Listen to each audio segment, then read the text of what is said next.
বাবা ভোলানাথ। তো দেখো, বৃন্দাবনের 4 ধামের মধ্যে সর্বশেষ ধাম আমরা দর্শন করেছি শিবধাম। তো এই হচ্ছে আমাদের পরম বৈষ্ণব ভোলানাথ। তো ভোলানাথকে দর্শন করেছি, ভীষণ ভীষণ বড়, দেখো কত সুন্দর, কতটা উঁচুতে।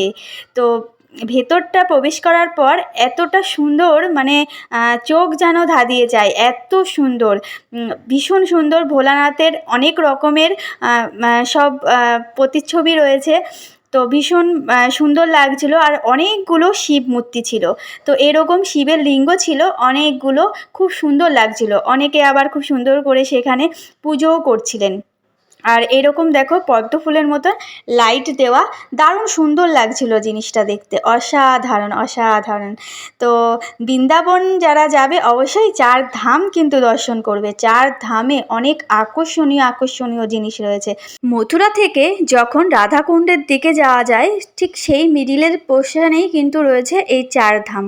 তো 4 ধাম মন্দির দেখে আমার তো ভীষণ ভালো লেগেছে, আর বৃন্দাবন যাওয়ার ইচ্ছেও রয়েছে প্রবল মাত্রায়। তো রাধারানী ডাক দিলে অবশ্যই আবারও যাব এই বৃন্দাবন ধাম।